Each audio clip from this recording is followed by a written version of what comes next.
সব শ্রেণীর পাঠ্য বই পরিমার্জিত হচ্ছে। অভিভাবক, শিক্ষক ও শিক্ষাবিদ সবার মতামত অপেক্ষা করেই নতুন কারিকুলাম চাপিয়ে দেওয়া হয়েছিল। পাঠ্য বইয়ে ইচ্ছামতো বিষয়বস্তু প্রকাশ করা হয়েছে। শিক্ষা ও নৈতিকতা বাদ দিয়ে রাজনৈতিক বিবেচনায় তৈরি করা হয়েছিল পাঠ্য বই। আওয়ামী লীগ সরকার পতনের পর বইয়ের নানা অসঙ্গতি বাদ দিয়ে বইয়ের পরিমার্জনের কাজ শুরু হয়েছে। আর দ্রুতগতিতেই চলছে এই কাজ। শিক্ষাবিদরা বলছেন, আওয়ামী লীগ সরকার পাঠ্য বইয়ের ইতিহাস বিকৃত করে ছাপিয়েছে। সেগুলো সংশোধন ছাড়া কোনোভাবেই প্রকাশযোগ্য নয়। তাই বই পরিমার্জন করা জরুরি। বিকৃত ও ভুল তথ্য সংযোজিত বই আগে দেওয়ার চেয়ে পরিমার্জিত বই দেরিতে দেওয়া ভালো। 2024-25 শিক্ষাবর্ষের একাদশের ক্লাস শুরু হয়েছে, তবে এখনও ছাপা হয়নি উচ্চ মাধ্যমিকের পাঠ্য বই, মেলেনি সিলেবাসও। এ স্তরের পাঠ্য বইয়ে পরিমার্জনের কাজ চলমান থাকায় বই পেতে আরও বেশ কিছুদিন অপেক্ষা করতে হবে। চলতি মাসের মাঝামাঝি সময়ে বইয়ের পরিমার্জনের কাজ শেষ করে পাণ্ডুলিপি প্রেসে পাঠানো যাবে বলে জানিয়েছে জাতীয় শিক্ষাক্রম ও পাঠ্যপুস্তক বোর্ড এনসিটিবি। উচ্চ মাধ্যমিকে বিজ্ঞান, মানবিক ও ব্যবসায় শিক্ষা বিভাগের বিষয়গুলো বাদে বাংলা, ইংরেজি এবং তথ্য ও যোগাযোগ প্রযুক্তি এ 3টি বিষয়ের 4টি পাঠ্য বই জাতীয় শিক্ষাক্রম ও পাঠ্যপুস্তক বোর্ড কর্তৃক প্রণীত হয়ে থাকে। সর্বশেষ 2014 সাল থেকে বাংলা সাহিত্য পাঠ ও সহজ পাঠ, 2015 সাল থেকে ইংলিশ ফর টুডে এবং 2021 সালে প্রণীত তথ্য ও যোগাযোগ প্রযুক্তি বই এখনও শিক্ষার্থীদের পাঠ্য। অন্তর্বর্তীকালীন সরকার ক্ষমতা গ্রহণের পর উদ্যোগ নেয় পরিমার্জনের।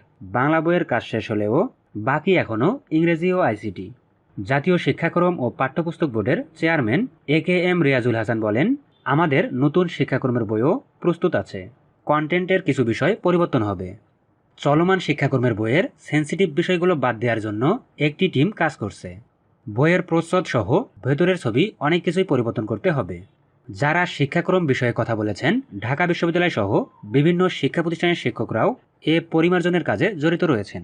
তথ্য অনুযায়ী প্রথম থেকে পঞ্চম শ্রেণী পর্যন্ত নতুন শিক্ষাক্রম অনুসারে বই পরিমার্জন করে আগামী বছর দেয়া হবে। ষষ্ঠ থেকে অষ্টম শ্রেণী পর্যন্ত অধ্যয়নরত শিক্ষার্থীদের বর্তমান শিক্ষাক্রমের বই দেয়া হলেও সেটি পরিমার্জন করে দেয়া হবে। তবে নবম ও দশম শ্রেণীতে 2012 সালের শিক্ষাক্রমের সংশোধিত পাঠ্য বই দেয়া হবে। ষষ্ঠ থেকে অষ্টম শ্রেণী পর্যন্ত কিভাবে প্রশ্ন কাঠামো হবে সে অনুযায়ী সিলেবাসও তৈরি করা হচ্ছে। প্রশ্ন কাঠামো ও সিলেবাস 2012 সালের শিক্ষাক্রমের সঙ্গে সঙ্গতিপূর্ণ। চলতি বছর নবম শ্রেণীতে পড়ুয়া শিক্ষার্থীরা 2026 সালে মাধ্যমিক স্কুল সার্টিফিকেট, SSC ও সমমানের পরীক্ষা দেবে। এবছর তারা নতুন শিক্ষাক্রমের আলোকে রচিত পাঠ্য বই পড়ছে। ষান্মাসিক মূল্যায়নে অংশ নিয়েছে। তবে বছরের শেষের দিকে এ শিক্ষার্থীরা নতুন শিক্ষাক্রমের আলোকে রচিত বইয়ের উপর আগের মতো সৃজনশীল পদ্ধতির পরীক্ষায় বসবে। আগামী বছর বই পরিবর্তন হবে, এমনকি আগের মতো বিভাগ বিভাজনও থাকবে। জাতীয় শিক্ষাক্রম 2012 আলোকে গৃহীত, সংশোধিত ও পরিমার্জিত পাঠ্য বই তাদের সরবরাহ করা হবে। সে কারণে তাদের ওপর বাড়তি চাপ এড়াতে 2026 সালের SSC পরীক্ষা সংক্ষিপ্ত সিলেবাসে সৃজনশীল পদ্ধতিতে হবে। নবম ও দশম শ্রেণীর বই আগে 2 বছর পড়ানো হতো। চলতি বছর সেটি আলাদা করে লেখা হয়েছিল।